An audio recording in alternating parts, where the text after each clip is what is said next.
Ready to go? Yeah. All right. Thank you everyone for joining. Definitely it's Friday night, so I don't want to take up too much of your time.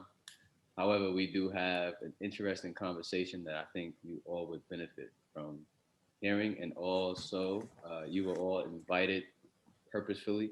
Um, Another side to what we're doing is we're developing this conversation here to possibly be able to have this conversation multiple times.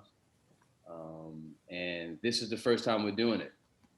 So you may be able to help us expand on ideas and maybe come up with some concepts to introduce the conversations that we may not have already thought of. So we definitely appreciate you for coming. So for starters, the idea of the conversation is basically a conversation on race. About a month ago, we visited Charleston, South Carolina, where approximately 46% of the slave population that came to America during the Atlantic slave trade came to Charleston, South Carolina. And now today there is a population of 3% African Americans in Charleston, South Carolina. Um, three, 3%. Um, so we visited in Charleston, South Carolina. We visited the church. One of you guys may be able to help on clarification. We visited the church that the dude Daniel something like came in there and like shot people. Mother Some Emanuel, Mother Emmanuel. okay, yep, they yep. Dylan Roof. Dylan Roof, that's his name. And they took him to Burger King afterwards. But Burger King. Oh, nah, yeah, we got to get into that. Let me know. Let me take that down. Okay. We also visited a plantation called the McCloy Plantation. We saw some slave quarters that were restored. We saw a nice big tree that there was some speculation that that tree may have been used for lynchings. Um, Even though the town's record only shows two, maybe three Hmm. lynchings in history of Charleston, South Carolina, but we know better than that. Hmm. Um, but nevertheless, here we are, uh, beautiful people. And one of the things that we did want to introduce to this call was trying to get people that do not all think alike. Um, we've had several conversations with young and elder Christian leaders, which we've had conversations on race and a lot of other topics that are typically tough for people.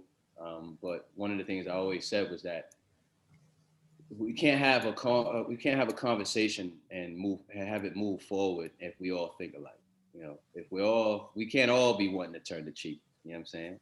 Uh, you know what I'm saying? Somebody got to we'll leave that for later. Okay, But Brother Riley. yeah. All right, Pastor. You know what I'm saying? But yeah, we wanted people that do not think alike. So that's why Brother Patterson, Pastor Dr. Patterson, you know what I'm saying? I call him Doc, but formerly Dr. Patterson, feel me? Um, that's why individuals like himself is here. That's why Devin Rector, you know what I'm saying, straight out of Compton, feel me, is here. You know what I'm saying? That's why my brother Bannister, David Bannister is here, straight out of California. And Bannister, where you from before that? Originally from Paducah, Kentucky. Okay, Kentucky. See, this is the first dude I met from Kentucky. I don't know. So first, I'll start by introducing myself, and we'll all introduce ourselves. So my name is Mark Lyon Riley. I'm from Harlem, New York. Studied political science at Morehouse College, and now I currently work for the Philos Project. I am a data analyst intern, um, among other things. But yeah, you guys go. Thanks again for coming out, everybody. I'm David Bannister, and as Mark mentioned, the Philos Project. For some of you who might not know, the Philos Project is an organization that tries to connect a variety of U.S. Americans, particularly U.S. American Christians, to the Middle East, thinking about questions that deal with Israel and Palestine. There's a second organization called Passages, and they do similar work. And I was actually connected to this conference in Charleston. It was titled Conversation on Race. Come join us for a few days. I was like, okay, I'll be there. And that's whenever I got to meet Riley, Mark Riley. And it was a heavy weekend, but a good weekend and the beginning of many more conversations, I believe, and the beginning of some great relationships. So thank you for joining the conversation today. I am currently a grad student at Fuller Theological in the Los Angeles area, and I am particularly studying questions of ethnicity and faith and how that shapes the way we tell stories, the way that we live into stories, the way that we connect through stories. Well, good evening, everyone. My name is Letitia Malcolm, doctoral candidate at Morgan State University. I also have to just give a shout out to my alma mater for my bachelor's, Mary McLeod Bethune, who has statues of herself literally everywhere all over the country, Bethune-Cookman University. I am an arts, history, and culture researcher focusing on multi-perspectivity, particularly of disenfranchised and minority groups. I also study social policy, have done some work for the U.S. Department of Education, well, actually the U.S. Department of State here in D.C., with their global teaching dialogue, being able to go not just for my church to go and do missionary work and educational cultural educational work in a couple of different countries, but also through the Fulbright Scholars Program. And I also have my own company, Go Global, where we do have these conversations. Of course, we weren't able to meet, but thank God for technology. So I'll be calling on you guys in the future. Yes, ma'am, please do. Good evening, everybody. My name is Devin Rector, graduating senior at Morehouse College, majoring in political science and onward to law school in the fall of 2021.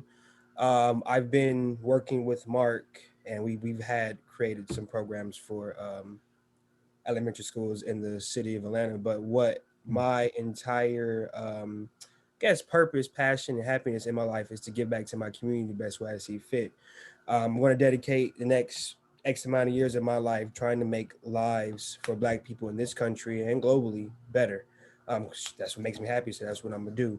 And I believe that it's conversations like this where we have everybody from different parts of the country and even perhaps one day even across the globe, where we come down and we can sit and have a conversation on what we can do. So I think there's too much emphasis on one particular person or group trying to overcome all of our problems. It's not possible. We have to come unite, come together, put our best thinkers, our best workers, and our best people we can find, and come together with a common goal, which is to make lives across this country and this world a better place. And I think this is a great start towards that.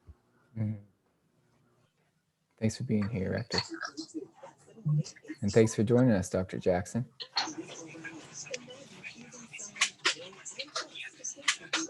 We're just doing some introductions. Anybody want to go next? Hey everyone. I'm Lindsay Welch. I'm a friend of David's. We graduated same year, and I graduated with a bachelor's in teaching English to speakers of other languages and a minor in Spanish. So I'm currently teaching at an elementary school in Memphis, and so I'm the ESL teacher for 5th grade and sometimes other grades, depending if they need me. So yeah, I'm from Mississippi, but I kind of live on the state line, and I'm excited to hear what we're going to talk about. Thanks for joining, Lindsay. Good evening, everyone. Brandon Turner, from Richmond, Virginia. I'm a recent graduate from Morehouse College, where I majored in political science. Now I'm a first-year student at the Patterson School of Diplomacy and International Commerce at the University of Kentucky. Yeah, I know. Why? Out there in Lexington. I met Mark at Morehouse. Worked with him on a couple occasions. Also done some work with this group called Destined for Greatness Youth. It's an outreach program for young men within the Metro Atlanta area. Yeah, just nice to meet you all, and I hope we can have further conversations after this. Awesome. Thanks for joining us, Brandon. Thanks for joining, Brandon. Anyone want to go next? Introductions. We got. Good evening, everyone. Can you hear me, Brother Mark? Yes, sir. We can hear you, sir. Yeah, I'm Dr. Michael Patterson, and I know Brother Riley from Morehouse College, one of my former students. It's always great having Mark in class because he always got colorful explanations to life. He's a New Yorker, so he doesn't hold back, but it made for robust conversations. I grew up in Tallahassee, Florida, graduated from Florida State University with a bachelor's degree in history. Moved to New York City, worked in Harlem and the Bronx for about 16 years doing urban ministry. So have had a real life experience. We went there right as crack had hit. So it was the late 80s, being in urban America with the crack epidemic and watching people's lives fall apart and helping them put their lives back together. Been married 30 years, and I have the privilege now of living here in Atlanta, Georgia, teaching part-time at Morehouse College, and just doing a lot of mentoring. What's up, Brandon? It's good to see you, man. What's up, Dr. Patterson? It's been a while. Yes, sir. So our passion is to help young adults make some decisions that will be a ripple effect throughout the community. So thank you, Mark, for inviting me on this call. Hey, Doc. Thank you. Thank you for being here. Yes, thank you, Dr. Patterson. I think we got Dr. David Jackson and Melanie. Melanie, sorry. What's up, everybody? I'm Melanie Taylor. I'm currently a grad student as well at Fuller Theological Seminary. I'm living down in Houston, Texas right now, but I'm originally from northwest suburbs of Illinois. I'm studying a master's in intercultural studies right now, and particularly looking at the intersection of ethnic identity development, particularly for people of color, namely Black people that are immersed or leaving white spaces, and how we can provide pastoral care that's relevant to their situations. What's up, Ashley? Look at her. What up, She's David? here. I know these folks. I go way back with them. So I'm here. Thanks for coming, Mel. Ashley, welcome to the call. We're just doing some roundtable introductions. And I think Dr. Jackson, if you're in a place you'd like to speak, would you like to introduce yourself? Maybe give Ashley a few seconds to warm up.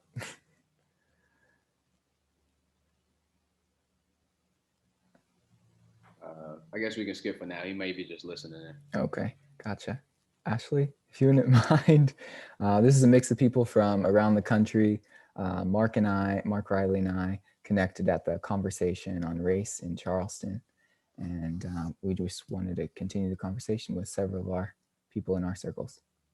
Sure, my name is Ashley Akerson. I'm a resident director here at Union University in Jackson, Tennessee. I was invited to the call, of course, by David, and I know Mel, but I'm really interested in this conversation and have just recently started to work with different race relations here at our Southern Baptist University. So I'm interested to see what this conversation looks like. Thanks for coming, Ashley. Guys, Ashley was busy tonight. I think she had something else going on. And look, the Lord made a way where there was no way. Thanks for coming. Okay. I guess we can get started. Well, so we started off with two metaphors in which we spoke about the white jacket and the black jacket. I guess I'll just break it down what we meant by it. But I think first, I think it'd be good to open up the floor and kind of tell us what you all think we mean by it, and then we can tell you what we meant. That's kind of like that exchange. So, in a conversation on race, what do you think? What do you all think a white jacket or a black jacket can be applied to? Just thinking even the purpose of jackets, the purpose of jackets are to protect, to shield from certain outside elements. And whether it's covered in a black jacket that can be, you know, a metaphor for the skin, for the perspectives of life, what has covered you, you know, how has your perspective been swayed by your upbringing? That's just what I think of a jacket. And even all of the things, so when you look at jackets, you know, you have different types of zippers, you have different pockets. Where do you put your ideas at? And how do those ideas, how do you have access to ideas and things like that? Okay, Dr. Malcolm. Yeah, we didn't think about it. Hold on, David, you recording this, right? Yeah, it's recording. And are we talking about a dinner jacket, a formal occasion? Hey. Because it's in a whole different socioeconomic group, or are we talking about just a plain jean jacket that anybody can wear? So, Doc, before this call, what me and David did, we actually prayed, and one of the things that that came to me during the prayer was creativity, because David asked me a few things, and he asked me what I thought about a few things, and I pretty much told him, you know, we prayed on creativity. So whatever comes to your mind, Doc, like, you know, and that goes for everyone else, that whatever comes to your mind, this is a safe space. It's, you know, we all smart, so I guess we could kind of make it formal. But nah. But I like the metaphor, because even in this brief conversation, that's a multifaceted concept, a jacket, which is really humanity today. There's just so many different nuances to what we're going through as a people. So I get it, a black jacket and a white jacket. And because I'm getting ready for a wedding, I'm thinking formal attire, a nice dinner jacket. Well, I guess as we dive deeper into the conversation, I guess we'll figure out where that formal jacket fits in. We can circle back to that, and that definitely applies, and that definitely has a place. I'm waiting on the invitation, Brother Riley. Next. Next. When I think of a jacket, I think of something that you can choose to put on. And so you can wear it, and then you can choose maybe another one, and then you can take it off depending on your needs or where you are. That's powerful. Yeah, that's good. Okay. Yeah, we hearing a bunch of stuff we didn't even think of. So go ahead. Yeah, no, go ahead. Go. If I can just piggyback on Lindsay, that was really good. I was actually thinking the same thing. So when do you put on the jacket? When is it necessary for you to even put this jacket, whatever that metaphor is, that idea, that skin, that perspective is? So. And also, is it a privilege to be able to take that jacket off and wear it when it's convenient and when it's safe? Okay. Who else?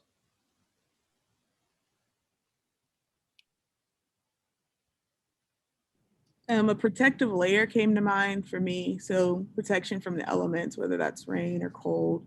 And I guess privilege does come into that if you have shelter or can get out of those situations. This might be a little unorthodox, but I think what came to mind in my thought process was the environment, mainly because jackets in LA apparently aren't jackets in the colder parts of the country. So like first time I was in Atlanta, I had on my regular hoodie. And I was like, man, this jacket is not big enough. It was like, ain't no jacket. So I guess my definition and perception of jacket changed based on my environment. So I also think that jackets can be up to an interpretation.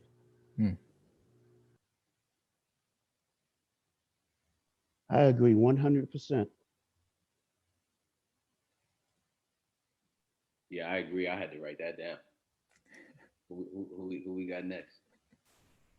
Depending on where you're at and what field you're in, sometimes the jacket is something that you earn. So like if you're a doctor, like a white coat, police officers have certain colors that they wear, same in military. So it could be like a symbol of like a rank or a specific type of expertise. Rank and expertise.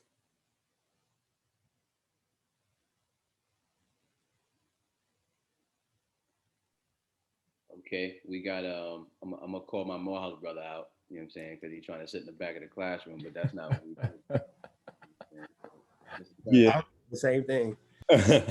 So I was pretty much thinking the same thing Dr. Malcolm like said, like it's this whole thing dealing with like how we like are oriented with society and how we interact with other people.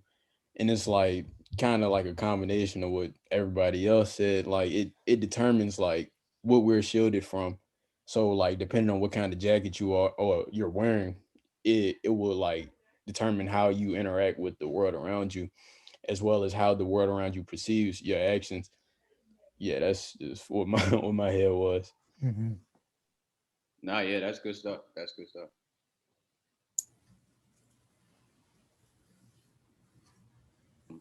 Okay, so I guess we'll tell you, we'll share what we wrote down. So what we did was,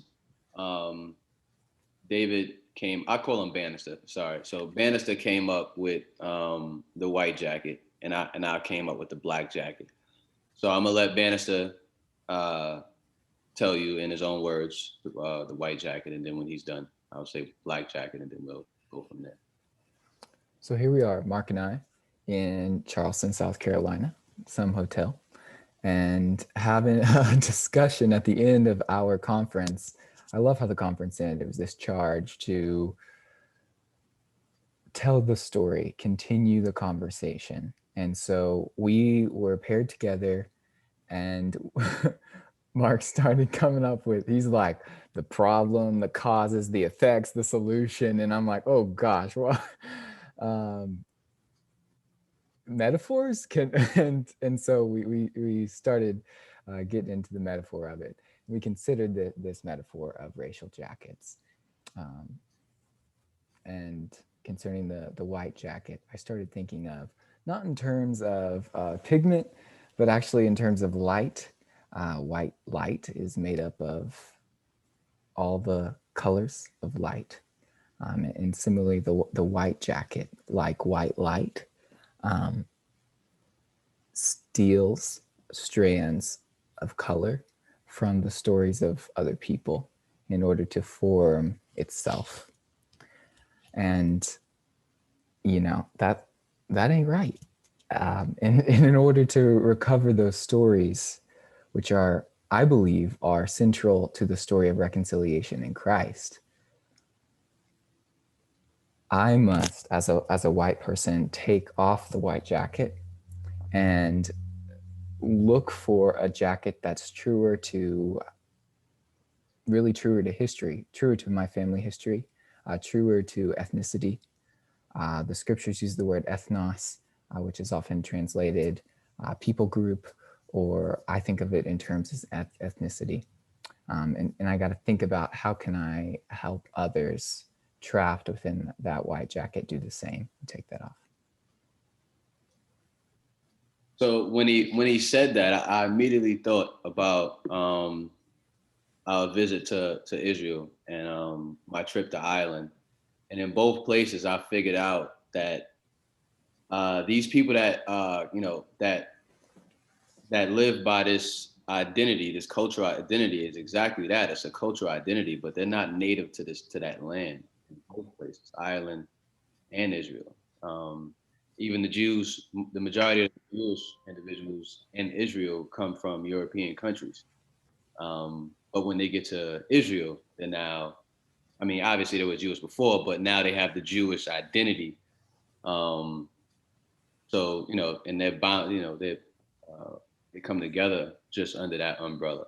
Same thing with Ireland. You got people from all over Europe, but when they get to Ireland, depending on when they got there or where they lived, that now became Irish, because Irish was more like a culture. So when you say Irish, it's not like something you can trace back in DNA.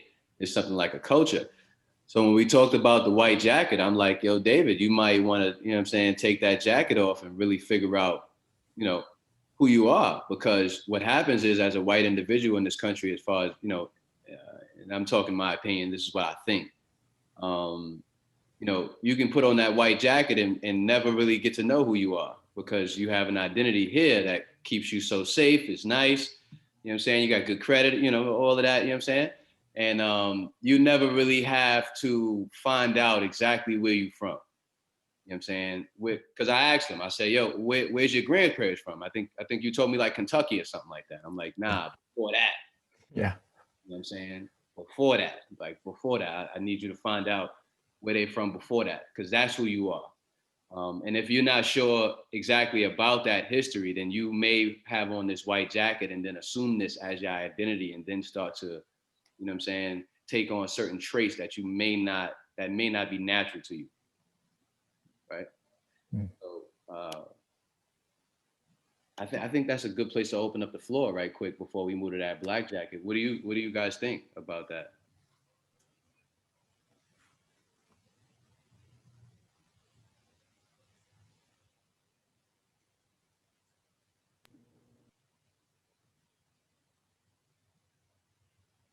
I mean, the awkward science is always good. Yeah, so all right, I want to make sure I'm understanding it well. So like the white jacket takes light from other colors of the spectrum, well, other like light colors of the spectrum, and adopts it as its own to form white light. And you all are using that as like an analogy to refer to whiteness. I want to make sure I want to make sure I get it right.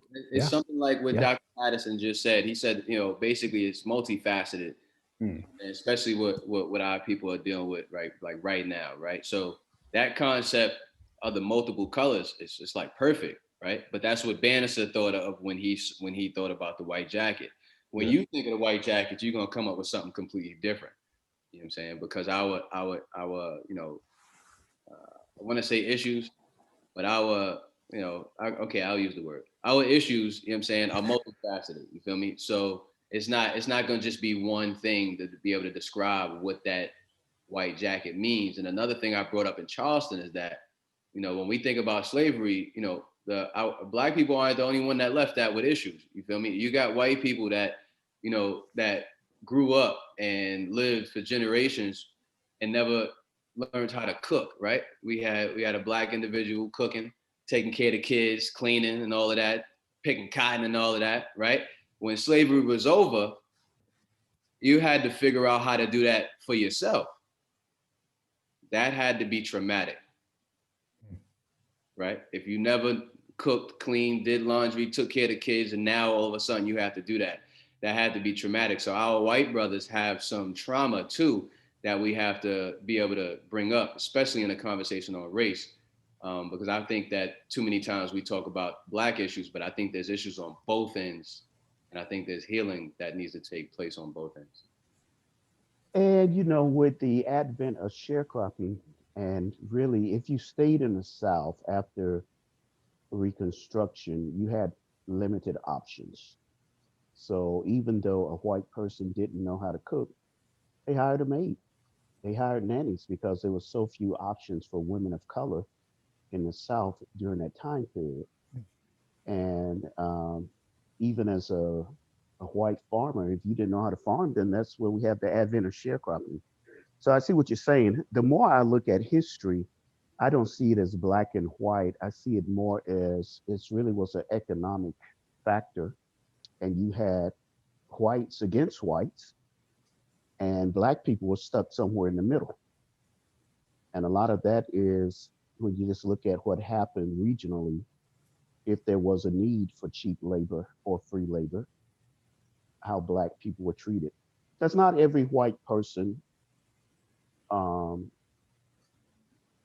was a monster in the early eras. I got this whole concept now I'm working on called peacemakers that talks about even in the 1700s, there were white men and women who rallied to the cause of the African American And I think history paints it as a black and white issue. I look at it more as a black, white issue that we have to keep working through. That's good, Doc. I ain't think about that. What's up? Anybody else want to add?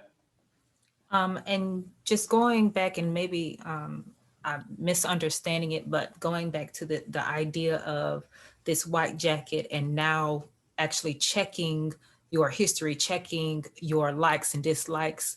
And we have to realize that we are multidimensional.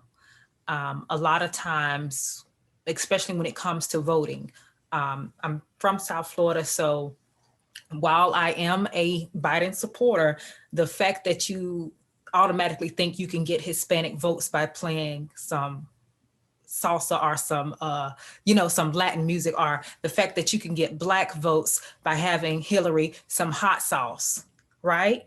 So a lot of times, yes, through society, there has been a construction of, well, these are Black people, not realizing that there are Africans that knew about Christ before the transatlantic slave trade happened. Not even considering, well, if you really had the history correct in the Bible, I would have told you that before y'all even knew about it. You know, while y'all were in caves and stuff, we were still spreading the gospel. We were going through all of that. But then when society, through the construction, through slavery, through the economic need for America to grow, we put people in a one dimension aspect, and we often don't allow people to go beyond that. And that's even within the Black community. I remember my family, I love history, culture, arts, and I absolutely love opera music. And when I would sing opera, that literally gave me a scholarship at Bethune. I was able to travel around, and my Southern family said, well, we don't do that, because that's not normal. That's not, I'm Church of God in Christ. If you guys know anything about Black churches, it's hey.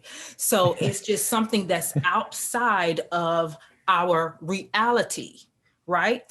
After I finished, my master's or something, I went back home to Florida to teach in middle school, and I was just talking about goals and things like that, and some little Black boy said, oh no, we don't do that here, we don't talk about that, we just gonna be like this forever. And I had to argue with some 8th graders that no, I'm from this area, but the dimensions of our minds, what is normal to us, even in our communities, it's difficult to step out. So that's just one thing about just being able to go and think about yourself. Don't be 100 years old just realizing that you like coffee without milk, so. A very insightful sister, Malcolm. I agree 100% because you grew up in South Florida. I grew up in North Florida. And because of Florida A&M, you have a highly intelligent, intellectual Black community where we knew we were going to do something. And I think that's what you just don't have a Black community that is stagnant and everybody thinks the same. I think, unfortunately, that's what the media has portrayed us as we all think alike, we all believe the same things, versus, no, we are very diverse within ourselves, which I think American people are just a very diverse group of people. And color has become too important. And that's just my opinion. I think color is more important than it needs to be. And when you go back to ancient times, color was not a factor. But when you look at the development of racism, it really ties back into when the Europeans got involved in the international market, global market, because prior to that time, Asians, Africans, Middle Eastern people, there was a world international trade that everybody coexisted together. But then greed came in, dehumanization, and now color of skin becomes a factor. That's perfect to segue us into the Black jacket, color of skin. I kept it simple. That's like my forte. You know what I'm saying? I like to keep things simple. Piggyback on what Dr. Patterson was stating, I think that the idea of the white and Black jacket and the narrative of it is an issue on based on what he was kind of saying, that we're all, even within African American community, we're all different people. From look at New York and LA, our accents are different, our lifestyles are different. What we think is, I've never bought a pair of Timbs and never planned to. But in New York, if I don't have a pair of Timbs, I'm an odd ball out, right? Just to say, even going back before that, even prior to colonial times, there was differences between Hutus and Tutsis, right? And that's why it was issues after you group them together post-colonial times. And I think to piggyback on what Dr. Patterson was alluding to, that the idea of just grouping people into these groups without establishing a real relationship is, to me, is problematic. And I don't think it should be white or black. It shouldn't even be light or dark. It should be everybody in their community, everybody in their cultural group, my family or our people in this area. But the more you just throw people into this same bucket and create a melting pot and say, you have all these different peoples, but here's white and here's black, you're going to have a lot of issues, and people are not going to really know who they are. That's just my 2 cents on it. Yeah, that's perfect. What I put, what I put for Black Jacket was basically the forced condition from slavery and the continued marginalization. But nevertheless, the Black Jacket comes with a sense of pride because of continued triumph. And the individuals that are here are said to be the products of the best and the brightest because they survived. So yeah, I mean, everything that everybody is saying is on point. I want to move to our next point. Like I said, it's Friday night. I don't want to take too much of your time, but it's getting good already. We ain't even get to the middle, but we're gonna try to move. We're gonna try to move so we can get to the good part. So we broke it down, right? So the first part that we just talked about was what Bannister brought up, and I think what he brought up was perfect, because what he did was he found a way to say basically what I said, like, in an intellectual way, and put it in a way that was packaged for everybody to be able to follow it, right? And be able to engage in the conversation. So we broke it down to problem, cause, effects, solution. And we're gonna share with you, we're gonna do it the same way. We're gonna let y'all do it. So problem. We'll give you the problem, and everyone else can come up with the causes and effects and the solution. So one of the problems that we came up with was racial division. What are some other problems that you think, I would say, plagues American culture? Because we can't say Black culture, we can't say white culture. It's really American culture. So what are some of the problems that you all think? Classism. Classism. Because if you have enough money, you basically can escape a lot of the problems that the everyday citizen without money face. Sure. You ate breakfast, you got some money. Well, even if you get into legal trouble, if you have the right lawyer, you don't have to be treated unjustly within the legal system. So there are privileges that come with getting into a certain socioeconomic group. Yeah, that's a big one. And I'm not saying it's 100% problem free, but I just look at kids who were stuck in the South Bronx versus the opportunity my own personal kids were afforded, because I was the generation that went to college. We were poor, and me and many of my siblings, we went to college, and that was our way out of poverty.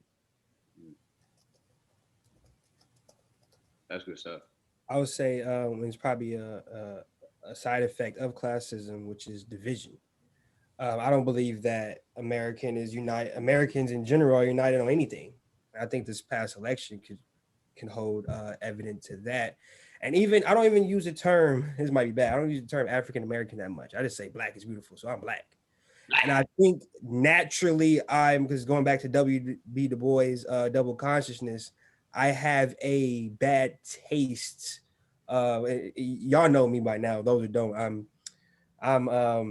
they label me as a tip because I do everything I can for my people, but I still have that bad taste of American, just the history of what America has done to Black people. Is hard for me to just blatantly say African American. I prefer the term Black, but I think it's those historical standpoints that have divided us as a people, and not just Black people, not just Hispanics, not just Asians or white people, but there's just so much division historically that it's kind of hard to unite under. We're so different, and I think that that's a huge problem. And in order to have a solution towards that, we need to come together and talk about these issues. We can't just say, you can't just say, I can't sit here as a Black person to say it's all white people's fault and not do anything to fight against my oppression. No, I have to stand up and have a conversation with white people and see if we can meet, in the middle ground.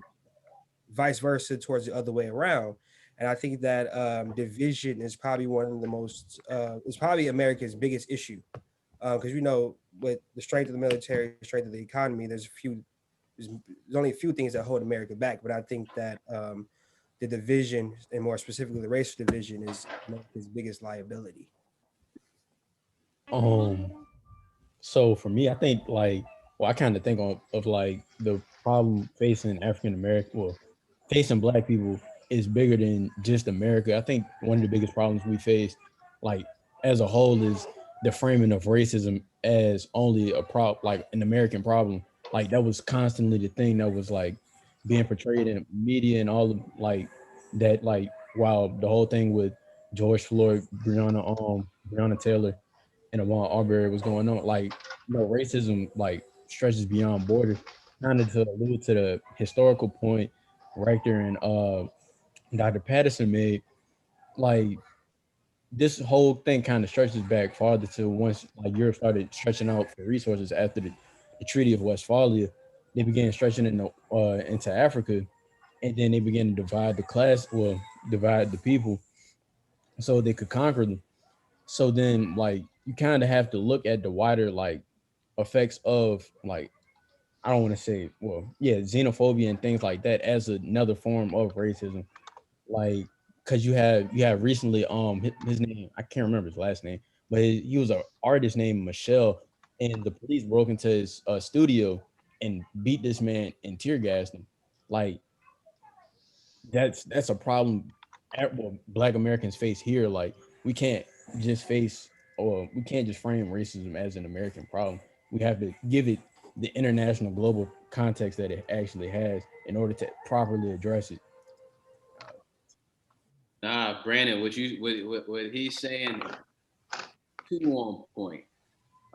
Because the reason that we're here, the mission of Philos is to promote positive Christian engagement in the Near East. So it's pretty much to remain conscious that the issues that we deal with here, others are dealing with it in other places, right? Martin Luther King said it: injustice anywhere is a threat to justice everywhere. So their problems are our problems. Right now in India, they're having major unrest. They're having riots. Police are shooting tear gas and all of that because they're changing the laws around farming, in which the people, the native people there would end up making less money, and the corporations would pretty much take over. So there's an injustice going on in there. The same thing we just went through with the riot and the tear gassing and stuff like that. That's going on in India right now. We got Ethiopia that's having some issues right now. Anybody want to add to that?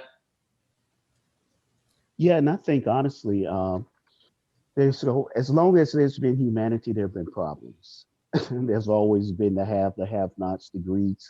There will not be a utopia. Looking at the American problem, and sometimes I'm not the most politically correct guy. I come from a different generation, the Cobra Kai generation. I don't know if you've seen that on Netflix. That Sensei just said it. But I think the failure in America has been the American church.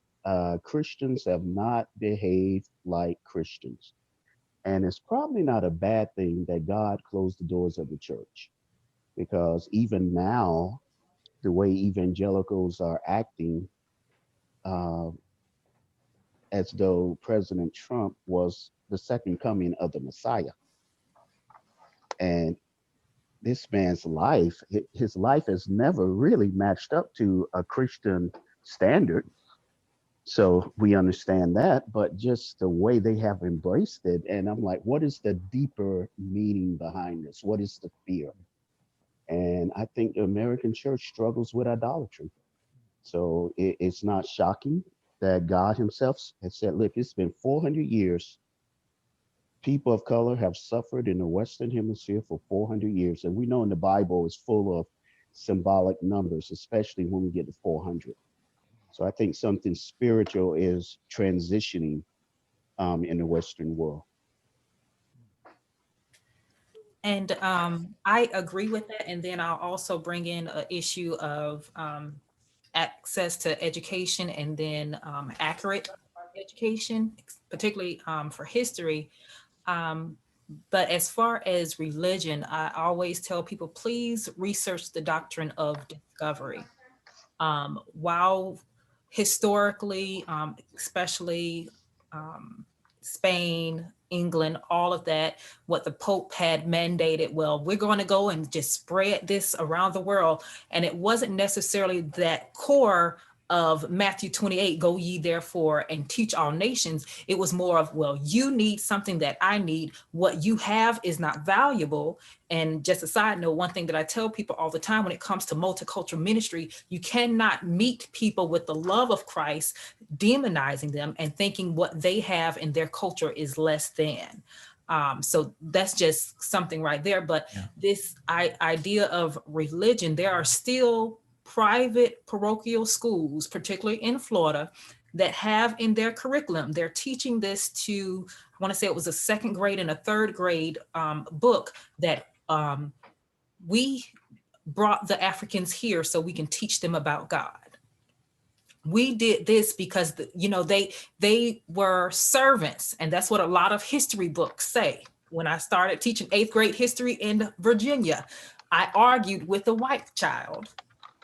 Oh no, they wanted to work.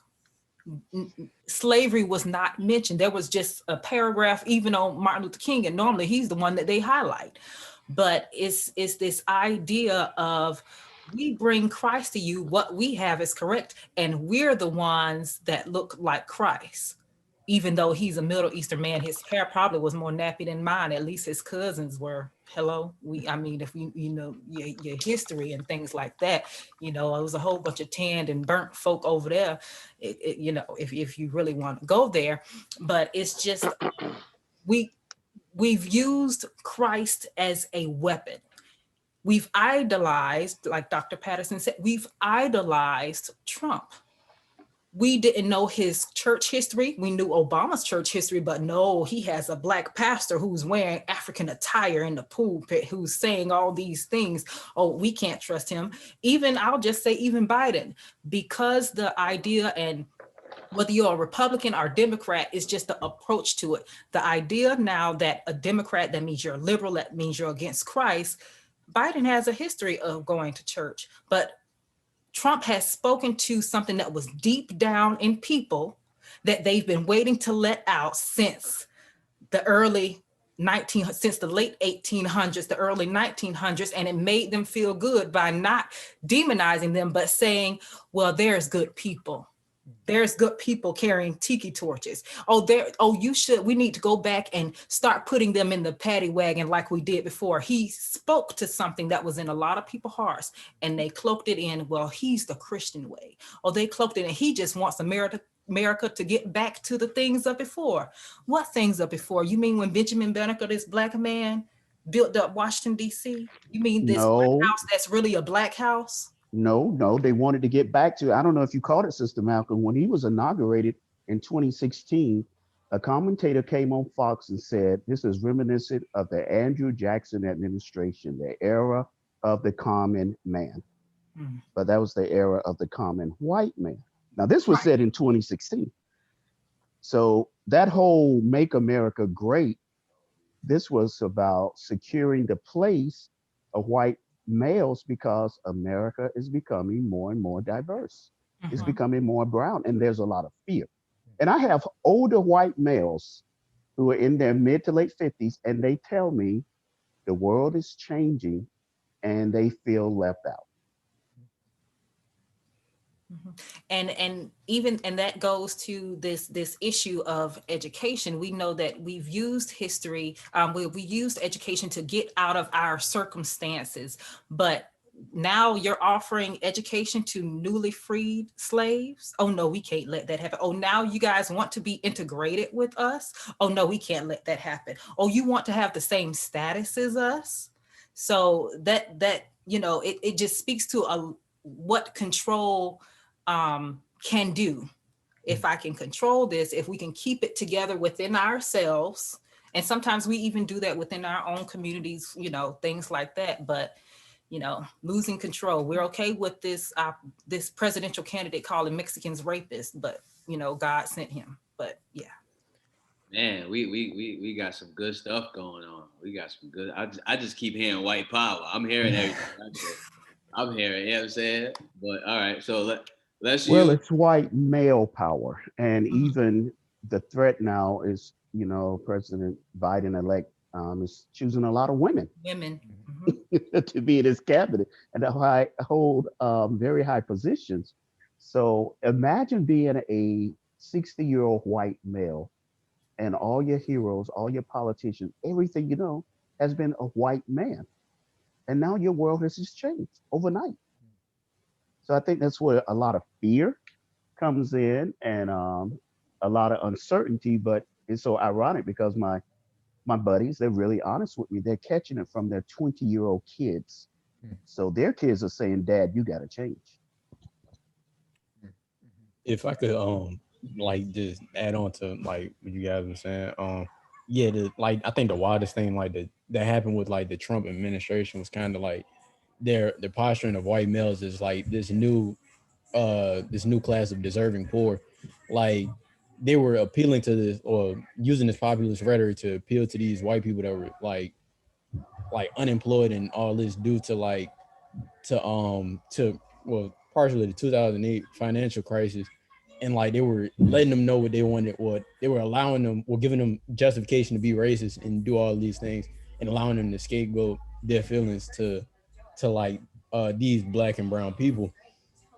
And like I think Devin or Mark said it earlier, it's like the division in America is clear. Like you see it going forward in America because like people are kind of trying to sweep Trump under the rug, like as if like Biden's election would just clean everything up. Yeah. Like it just like signified this great turn in America, when really it's like Donald Trump still got a large amount, like I think got like over 70 million votes. Like there's still a good amount of the population that appeals to this Trump rhetoric, and there are 2024 too. Yeah, like there's some deeper problems that need to be dealt with, like in America. Yeah, Brandon, but also I think we have to look at the fact he did not have. I would have been more concerned if he had swept election night. That would have said there's no hope. I mean, we just got to throw in the towel. But I'm seeing that there are more people who really don't agree with that rhetoric. But America has always been divided. I mean, that's why we had the Civil War. America has always been divided. And I think we rally around jobs, economy, and we don't deal with the issues. I'm hoping now we can really take some time to deal with the issues that have been underlying for 200 years. So in this conversation, I'm hearing that like there's some recent trauma on for our white brothers and sisters. Because the same as, like I said, you mentioned, Doc, you mentioned the sharecropping piece. And I said that, it was like traumatic for them, have to do that. But now what you're saying is it's probably traumatic for these individuals that have seen white males in power for all their lives. For now to be women in power, not only women in power, but women of beautiful color in power. You know what I'm saying? So that has to be, I'm gonna say that's gonna be traumatic as well. But I think our brother Festus has some good stuff to say. He wrote some stuff in the chat, and I wanted to see if we can get him to tap in here. Festus, you there? Can you hear us? Well, yeah, you can hear us. Can you? Let me see. I'm at work. Okay, cool. Okay, he's just listening. All right. So I like the point that Dr. Patterson brought up about the classism. We didn't think about that because that was just the problem. Remember, we're working through something right now. Our next piece is the cause. After that, we have to deal with the effects, and of course, then the solution. That's when things are gonna get a little hairy. So at first, we came up with some causes that were attached to racial division, but now Dr. Patterson introduced this new idea of classism, new idea in the conversation rather, and I wanted to see if we can talk more about that. What are some of the causes of classism? Go ahead. I think like the cause of classism can be like associated with like, I don't want to say capitalism, but it can be associated with capitalism because like 100%. Yes. yeah, like because so like the pretty much the capitalist system was established with, well, it's structurally racist just like everything else. Like it's established for the success of white individuals, but at the same time, it's given to black people and told that like the accumulation of wealth can help you transcend the color of your skin. So then like classism came out of this whole thing where I'm gonna perpetuate this already racist system in order to make my own situation better. And like so I think that like the whole idea behind classism, like it kind of came out of like this pull yourself up by your bootstraps kind of thinking, like, oh nah, like this person got money, like you can do it too. Like, and if you secure this amount of money, it will help you transcend this idea that has like held other people down. Like you see that Robert Smith did it, you can do it too. Like it kind of gives people this like this it throws blinders on to the actual problem. Like oh, he did it, you can do it too. It's nothing going on. Like because I think that's like the main thing you hear. Like how are there problems with America? How is America racist if you have all these black millionaires and billionaires? It's like some of them are part of the problem too. Like yeah. And coons. He said it, I did. Exactly. Anybody want to go? The causes of classism, racial division. So far we have capitalism and the bootstrap theory. Pull yourself up by your bootstraps. I got Rector on my screen. Rector, you want to add? I'm Okay. sorry, I cut out for me for a second. What was that? Last 10 seconds? Yeah. Now, what were you saying? It cut out for me. My Wi-Fi is bad. Yeah, you straight. So we were talking about the problem. First, we went over the problem, racial division, classism. We came up, Dr. Patterson mentioned classism. And now we're talking about the causes of these things, classism, racial division. What are some of the causes? I'll tell you 4 that we wrote down, 3 that we wrote down, and 1 that I added when Brandon Turner was speaking. 3 that we wrote down was neglect. Okay. Racial division causes neglect of our brothers and sisters, right? Because if we see our, white brother, white sister as like, something else, or they're, this, I don't know, we neglect them, right? When we may be in a position to help them, regardless of color, class. We also brought up a cause of racism. And our last point of a cause is lack of prayer. Mm. And I think that one was deep. David came up with that. That was David. Where he at? He gonna have to talk on that one. David, what were you thinking when you mentioned lack of prayer under the cause for racial division? Mm-hmm. What was the thing about it? So it stemmed out of our conversation of neglect of sister and brother leading to racial division, right? If we neglect the stories of our sister, of our brother, then we're going to tend towards division. We're not going to just stay stagnant in this position close to them. If we're neglecting them, we're going to tend away from each other. And prayer is an opportunity to attend to God's larger story, which includes the stories of all of these sisters and brothers.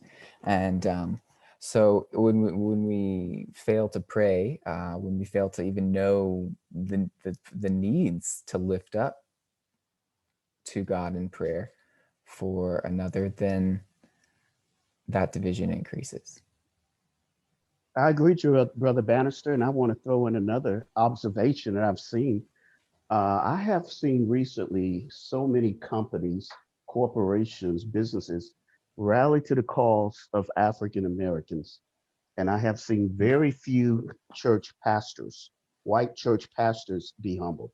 I mean, when you have a pastor here in Atlanta, Georgia, who says that slavery was good for white America, I think the biggest problem, prayer is beautiful, but people got to be humble. There's just no humility. Mm. There's no, I was wrong. We were wrong. We blew it. And I think until there's a level of humility, we're not going to move forward as Christians. I still have church ministers who feel like, well, I don't want to get caught up in critical race theory. And they're trying to teach their people how to avoid going deep and feeling any sense of being convicted about racism. And Yeah. I'm like, Doc, that's some good stuff. And what you said, and Brandon, I got you right after.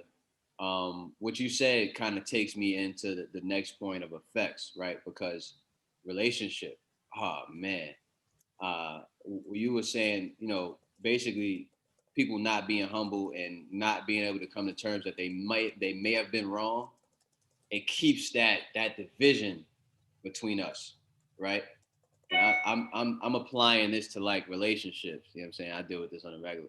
So when a person, you know what I'm saying, when you're dealing with a situation and an individual who may not be apologetic about their behavior, they then cannot even move towards making the proper steps to change that behavior, right? So then you have these individuals that are just hurt, right? They're living in pain, and somehow, these individuals have found a way to play victim, right? In some cases, they've yeah, no, you're 100% right. But that's Romans 15. I mean, we are strong or to bear the failings of the weak. It's scary. They play victim, and then they sit there in denial, and then it's scary. Anyone else got something to add? I was just thinking about that, along with thinking about the scriptures that says, if you have, make sure that you give to the least of these. All these things in the Bible that teaches us to not just look for ourselves in self-care, but to make sure that if you're strong, make sure that you're going to help the one that's weak. And that goes back to that humility. We have to be humble enough to sit down our own hurts and say, I was wrong. Set down our own hurts and say, well, how can I help you? Well, actually listen first, because sometimes we'll try to offer solutions. Oh, well, we'll just give you this voucher. Oh, okay, well, that's all you needed. And we'll bring up solutions for the people that we're trying to help versus asking them what they actually need versus actually hearing their story. So I think that whole relationship piece, what a lot of times we miss out on in the church, white church, black church, whatever you want, but a lot of times we miss the relate. How can I relate to you and then be in fellowship with you? If I can't fully relate to you, I'm not your full fellow because I haven't come into relationships. So I just think that's extremely important also. As you talking, it brings me to, because we're talking about, Brandon Turner brought up a good point, basically the foundation of being a global leader is not leaving anyone out, right?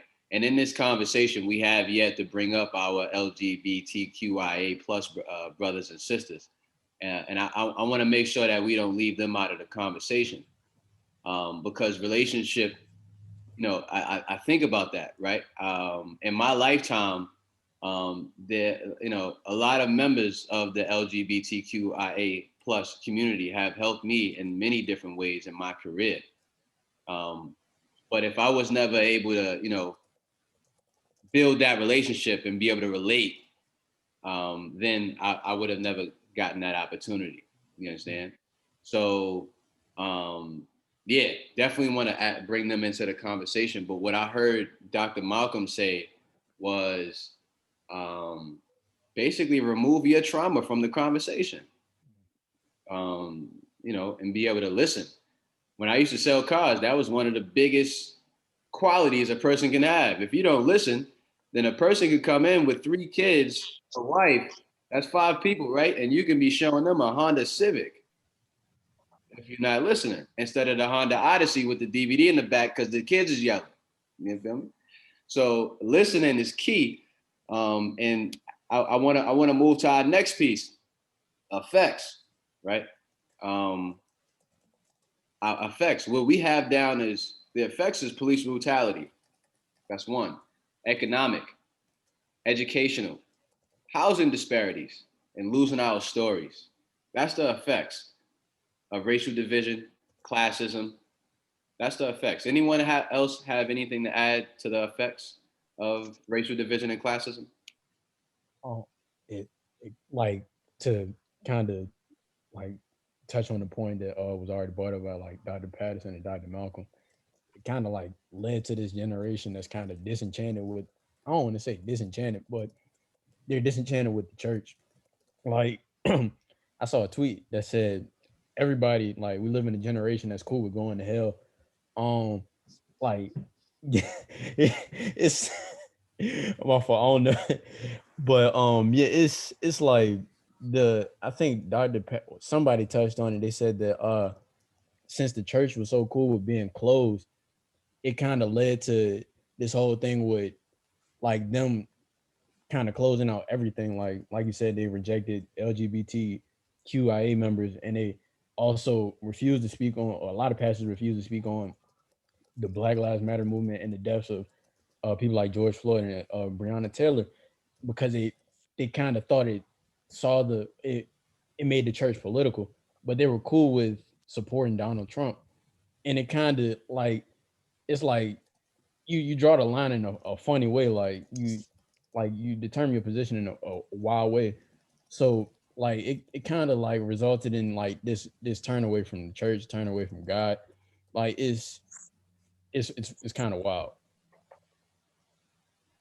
Well, I think, Brandon, the problem is the church has been out of its mission.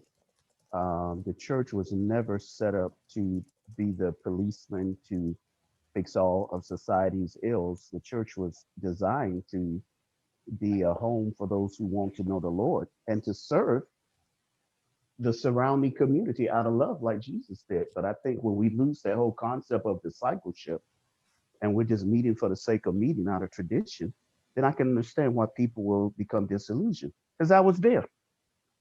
At 21, I became very disillusioned with going to church because I did not see how it was practical in my daily life.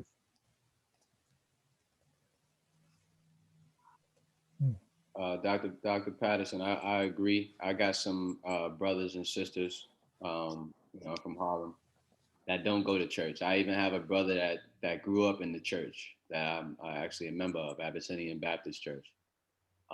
He grew up in the church, and he was telling me, when I started going, he was like, yo, I grew up there as a kid, and he just was like, I stopped because, basically the elders started judging him. You know what I'm saying? I guess whatever transpired throughout his growing period of teenager and stuff like that, he just didn't feel like that was a safe space to be himself, maybe figure out who he was, that kind of thing.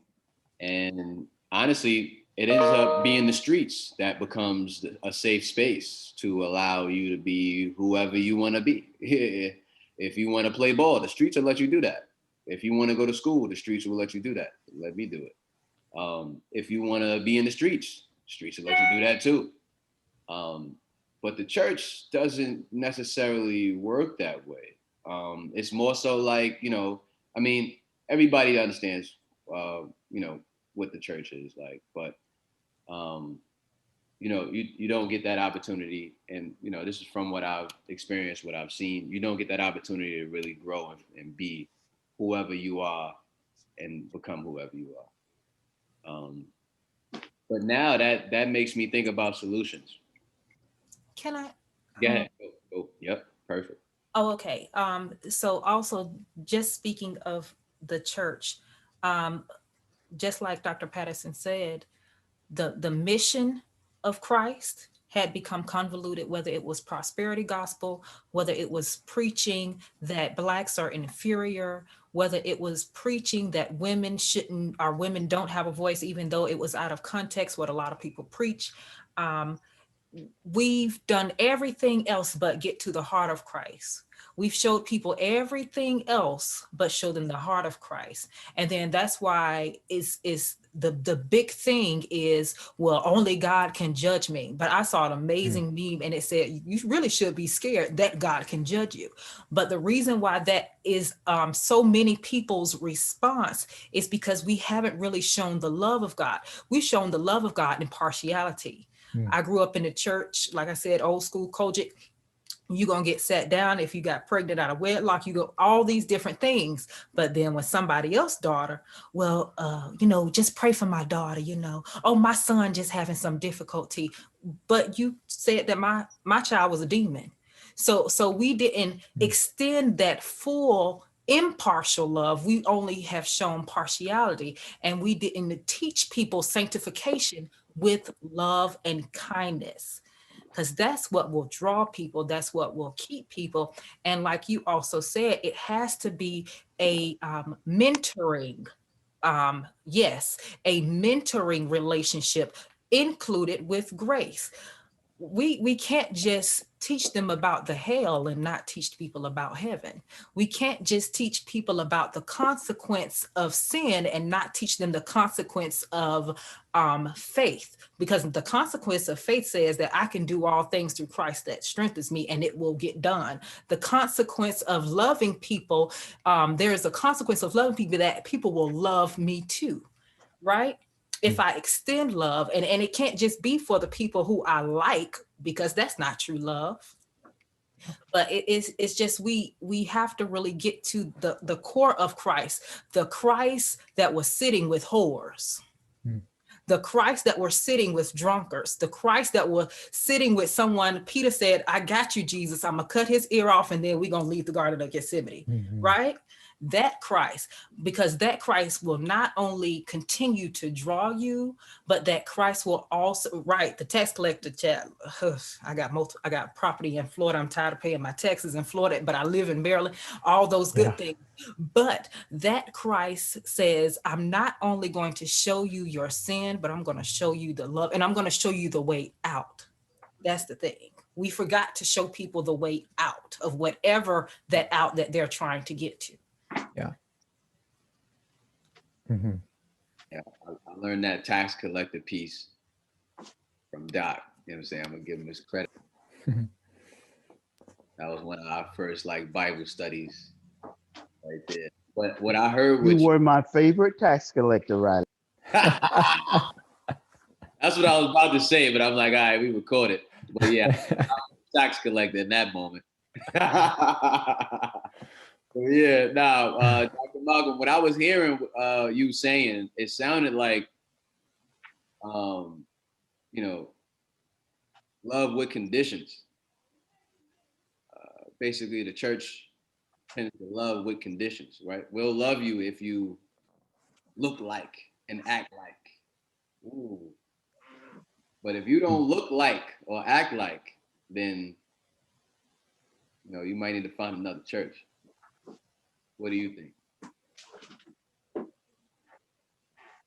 I agree. I keep saying I grew up in the church, and Russell Elder, all these different things that we said that people had to be to meet the standard were man-made standards. Now, yes, I understand that within every system, there's a certain thing that you abide by, whether it's at work, you know, you're going to make sure that you wear non-slip slippers or shoes. If you work in a certain conditions, you're going to make sure that you have on Dinner jacket. Right. Things like that, that protective jacket that people can see you on the side of the street, that has the reflectors to keep you safe, all of those different things. But then we lost that standard. We made our standards bigger and more important than the standard of God, because I can look church, I can talk church, I can even tell you church, but if I'm not, if God knows that you ain't the church girl, for what? All of that is for nothing. So we have to make sure that the highest person, or the main person that we're trying to live for, is God and not for someone else. Well, Sister Malcolm, I think it ties in what you said earlier, lack of education. I think we don't know history. Yeah. We don't know biblical history. We don't know New Testament. We just don't know the Bible. And as Americans, we're just very ignorant, and we have been living on hundreds of years of traditions. So now maybe it's a time for one of my students wrote in a paper, it may be time for another great awakening. Bring it, Lord. And I think we may be in that era, that we are reevaluating everything that we held so dear to us. Mark, it sounds like we're bleeding into solutions now. Yeah, I was just about to say that, because one of the first solution that we came up with, and that's what brought us to do this, was conversation. Conversation, and we said specifically that conversation develops relationship. So that goes back to our effects, right? Because one of the effects that we put down for racial division and classism was relationship. So conversations like what we're having right now. Our second solution was our goal in the family of God. So that goes back to what Dr. Patterson is saying about us Americans being ignorant. We can't really have a goal or understand what the steps are to have a goal in the family of God if we don't know what the goal of the family of God is. And through conversation and relationships, because Doc met me in the classroom and, you know what I'm saying, brought me to his house, you know what I'm saying, made dinner. Like, he made it though. Like, hold on, he made it though, you know what I'm saying? Now, he made some lemonade too, that was crazy. We ain't gonna tell you about that. He got a secret recipe. You know what I'm saying? He gonna have to release that. But in the chat below. Yeah. Country time, brother, country time. Drop that in the chat, Doc. We're gonna need that. I think he said something or something like that. But yeah, conversations and developing relationships. The conversations develop the relationships that we're gonna have right now. This conversation is not gonna stop. Although this program, you know, this project was meant to continue the conversation on race, it didn't say that we have to stop. It just said to continue it. So these are all relationships that we're gonna have.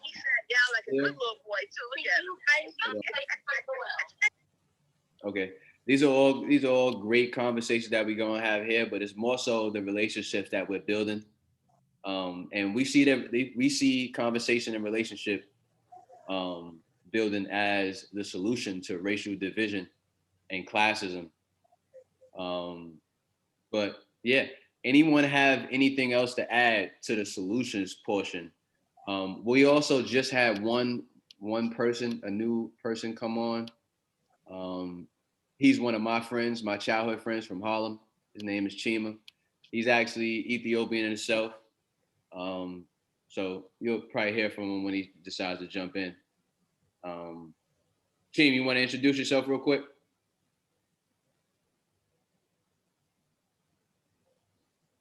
Okay, we'll wait for him to jump in when he's ready. But nevertheless, yeah. Sorry, Mark. No, go ahead. Dr. Patterson and Dr. Malcolm, what they were saying about education and developing humility. I think those can go together. And I saw that in our time in Charleston, right? When we visited the McLeod plantation and we're being educated about what took place on this land. And in that place, I was able to develop more cultural humility, more personal humility as I was submitting myself, even to our tour guide. I believe her name was Toby, who had worked there for 20 years, just submitting to her teaching. I want to invite more of the white community into those spaces and actually place-based education where you're able to be in the geographic location and let that form you and allow yourself to physically and intellectually and spiritually submit to a sister, to a brother that's different and that has something to teach us. So I think one of the things that, as you're saying that, David, makes me think that as we continue doing this, the next time we do this, we want to try to, remember one of the first things that we talked about was having people from the far left and far right, having everyone in the conversation. We want to try to reach that goal as much as possible, get closer to that goal every time we have this conversation. We want to have others that do not think like ourselves. That's one of the main pieces. But on the solution end, I wrote down education as a solution, humility. Does anyone have anything else to add? Remember, this is a safe space. I want everybody to, feel comfortable with adding to the conversation. Everyone's perspective is important. One of the main things that we did want to remind you all is that all of these things that we're learning, we're actually learning from you all, and we're developing this conversation on race. So anything you add right now would be able to help the next group of people, and we hope that you're still there on the next one. But you could help, move the ball forward. So if anyone has anything to add on the solutions, and feel free to add. I would like to make a comment. I've been silent, but very interested in the conversation and got a whole bunch of notes. That's kind of how I process things. So I think one of the biggest things someone mentioned was if you can't relate to someone, you can't have fellowship with them. And so my upbringing has been the border between Tennessee and Mississippi. So I'm on the state line between Memphis and Mississippi. So it's like there's a clear distinction when you're going in from one area, whether it's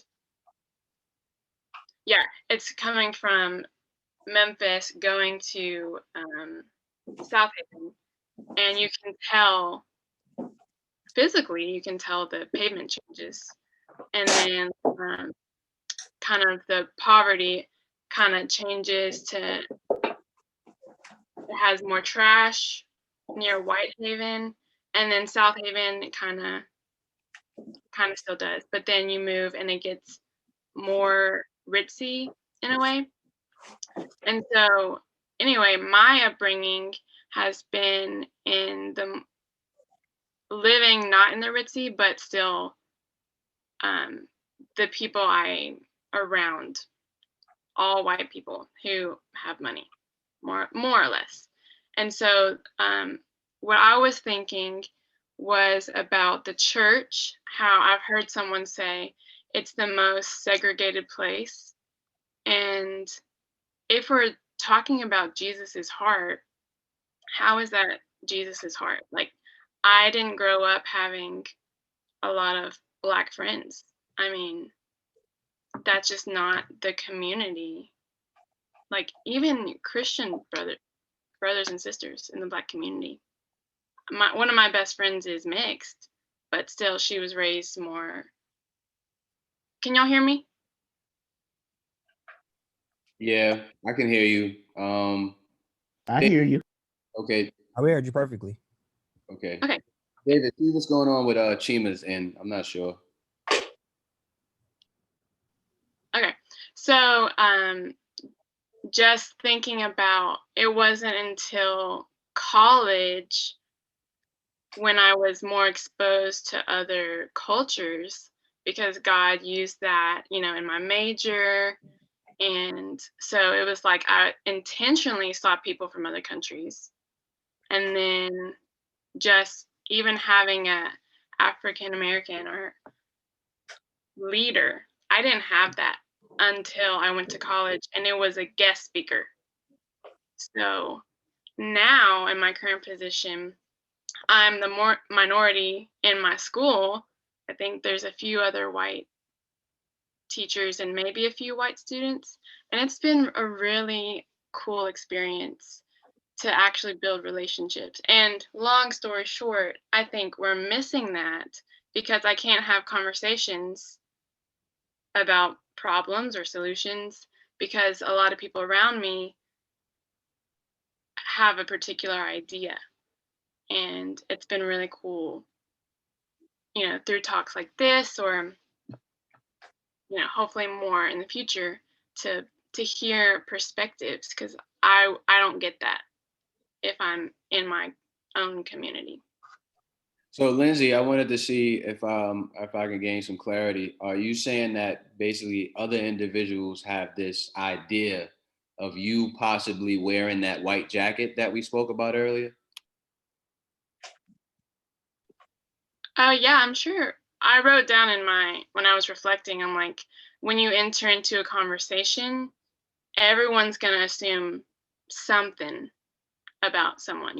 It's just our nature. Like, whatever past experience, we're going to bring it and say, like, oh, that person's going to be like that.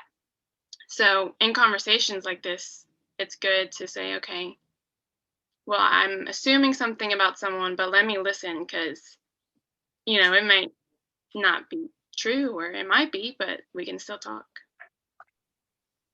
That's good. That brings me back to what Dr. Malcolm said. And she said, basically remove your trauma from the conversation. Dr. Malcolm, did you want to speak more on and add to what Lindsay is saying here? Or Dr. Patterson, anyone? I definitely agree with that. You can't have conversations from a different perspective if the people who are surrounding you have the same perspective as you have. And I remember one time, and this may be funny, but I said, God, give me some more white friends. I had white friends growing up in the South, and I'll say this, I've tried to bridge that gap. I remember when I was in high school, we had a watch night service. One of my, I invited one of my Hispanic friends to church. I invited one of my white friends, and at the very last minute, she texted me and said that she couldn't go. Her dad said that she couldn't go to church with niggers. Again, I'm from South Florida. Dixie Highway is right down the street. Yeehaw Junction, we used to, they would tell us don't go up there at night. And it's just, oh, so I'm trying to bring in Christ to you. Now, if I could have been stuck in that mindset that I tried to extend my Christian experience to you, but I'm not good enough to worship Christ with you. So I've going through college, a lot of my circle has just become people, and even, different political persuasions, different ideologies, but more people who look like me.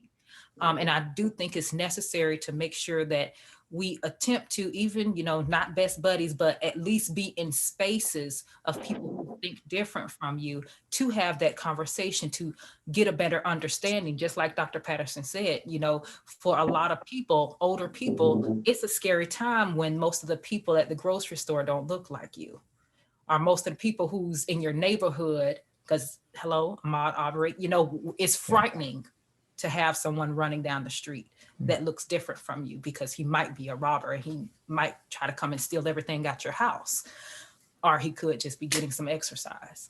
But yeah, so it's just extremely important that we do surround ourselves with different ideas and people. Extremely important. 100%. I want to thank everyone sincerely. It's an honor to meet you all.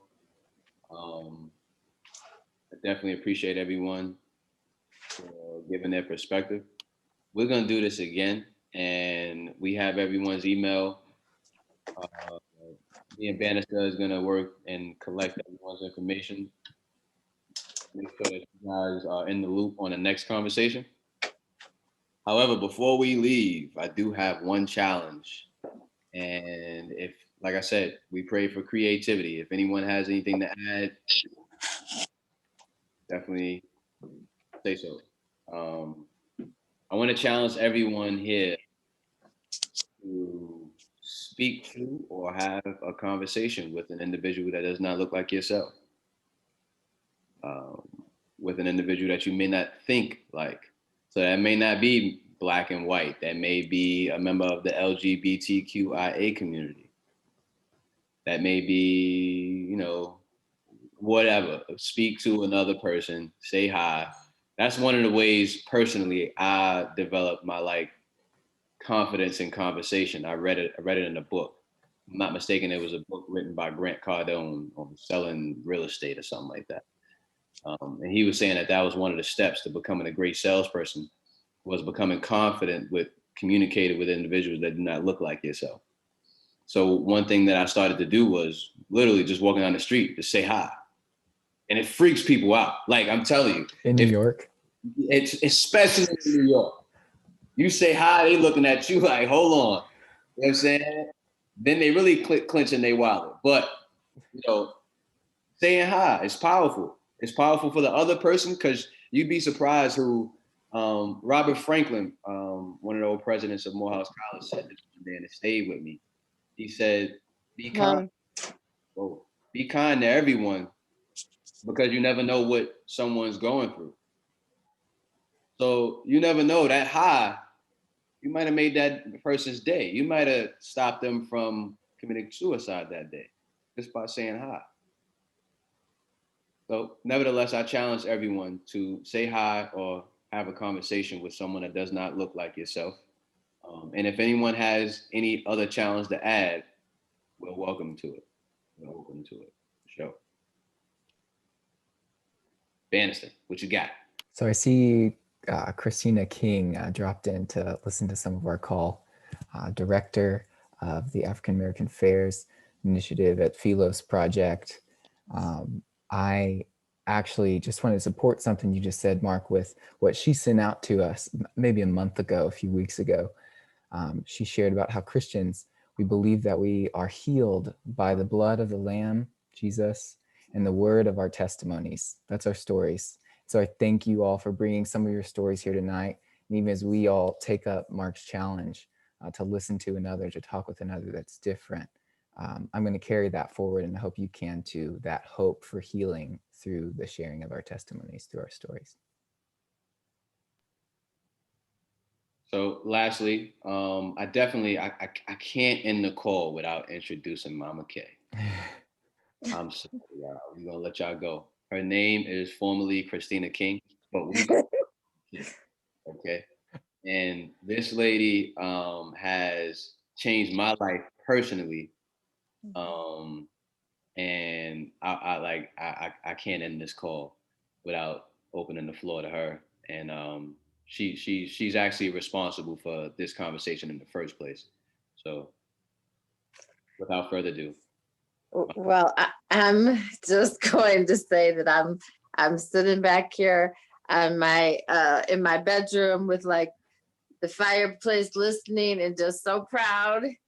So I'm not turning on the video, because I'm just sitting back listening, and I was saying, shh, don't say anything, because I just wanted you but I want you to know that I'm just sitting back in the fullness of my name, Mama K, listening to you all like two sons. And Mark, we call him the senator. I just wanted to acknowledge I'm so proud of the safe space that you all have created, the way that I hear the conversation, the openness and the empathy and the openness to listen.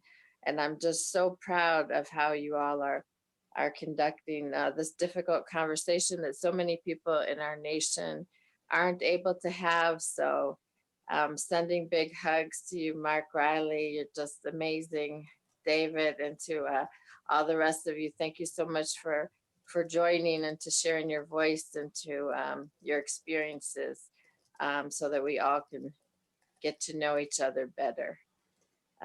All of us made in God's image, and that we could make this world a better place. Thank you for what you all have done today in that effort. Thank you, Mama Kay. I think it'd be custom. I think it'd be cool if we would close out our meetings with a prayer. And I'm gonna take this one. I'm gonna ask Dr. Patterson, my favorite, to lead if he can. Okay, let me just go to another room. I'm frying chicken. No stereotypes. Hey.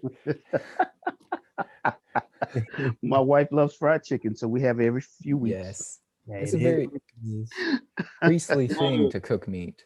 Yo, Doc, you got the hot sauce, man? Riley, we're going to leave that one alone. That's the next conversation, sir.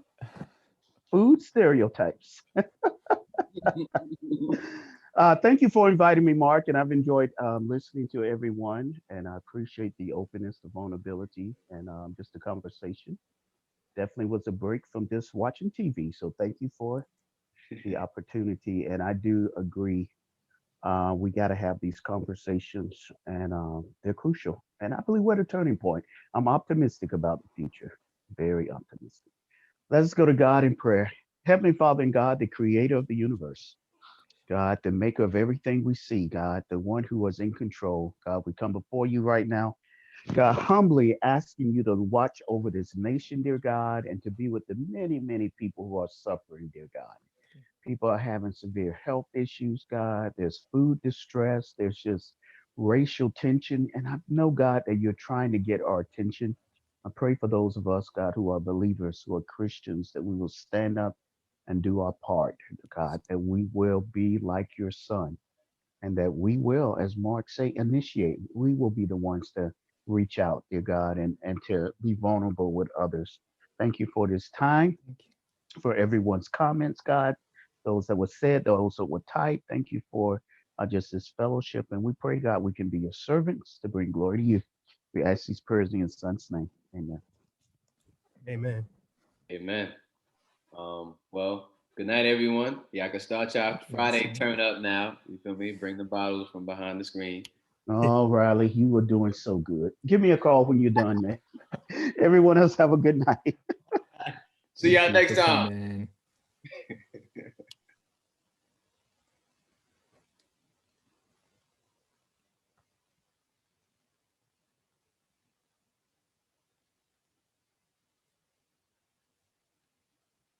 Thanks for coming.